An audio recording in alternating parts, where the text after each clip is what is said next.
Telangana CM Revanth Reddy మరో diversion పాలిటిక్స్కి తెరలేపాడు. Godavari జిల్లాలు ఏపీకి తరలి వెళ్లే బడా నాటకాన్ని రసవత్తరంగా రక్తి కట్టిస్తున్నాడు.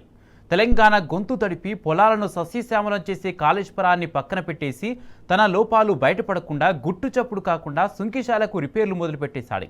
ఈ డైవర్షన్లో బనకచెర్ల పాగోతానికి ముసుగు వేయడానికి కుట్ర పన్నుతున్నాడు. తెలంగాణ ప్రయోజనాలను మరోసారి తన గురువు చంద్రబాబు ముందు తాకట్టు పెట్టే వ్యూహాలను అమలు చేస్తున్నాడు.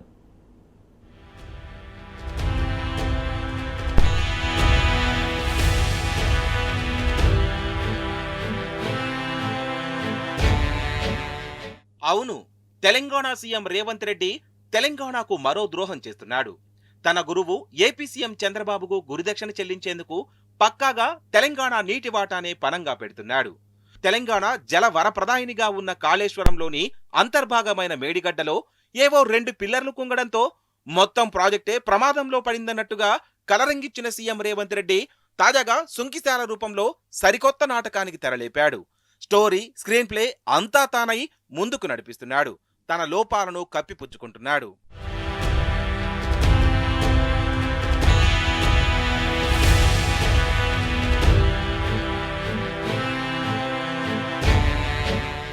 మేడిగడ్డకు ఒక నీతి, సుంకిశాలకు ఇంకో నీత? ఇది బీఆర్ఎస్ పార్టీయే కాదు, యావత్ తెలంగాణ అడుగుతున్న స్ట్రైట్ క్వశ్చన్. దీనికి బదులిచ్చే దమ్ముందా అని రేవంత్ సర్కార్ను నిలదీశారు మాజీ మంత్రి హరీష్ రావు. మేడిగడ్డకు చిన్న మరమ్మతులు చేసి గోదావరి నీళ్లను లిఫ్ట్ చేసే అవకాశమున్నా పట్టించుకోకుండా తమను బద్నాం చెయ్యాలన్న సింగిల్ పాయింట్ ఎజెండాతో రేవంత్ సుంకిశాల లోపాలను కప్పిపుచ్చుతున్నాడని ఆయన మండిపడ్డారు. సుంకిశాల విషయంలో లోపాలు ఎక్కడ బయటపడతాయనన్న భయంతో గుట్టు చప్పుడు కాకుండా రిపేర్లు మొదలు పెట్టారని ఆయన దుయ్యబట్టారు.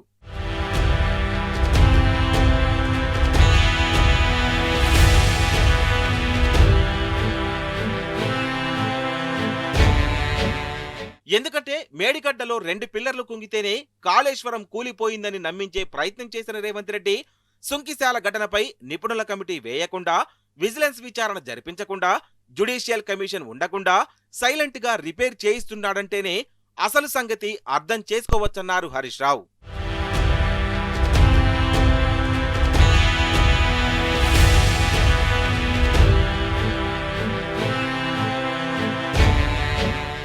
అదే మేడిగడ్డలోనైతే అన్నీ ఉంటాయి. ఎన్డీఎస్ఏ, నిపుణుల కమిటీ, రిటైర్డ్ ఇంజనీర్లు, ఇంకా వివిధ సంస్థలు మేడిగడ్డను మరమ్మతు చేయాలని ప్రభుత్వాన్ని అభ్యర్థించినా మేడిగడ్డను తామే మరమ్మతు చేస్తామని నిర్మాణ కంపెనీయే ముందుకు వచ్చినా పట్టించుకోకుండా తెలంగాణ ప్రయోజనాలను పణంగా పెట్టి వాటిని అటకెక్కించడం రేవంత్ మార్కు ప్రజా వ్యతిరేక పాలనకు మరో నిలువెత్తు నిదర్శనం.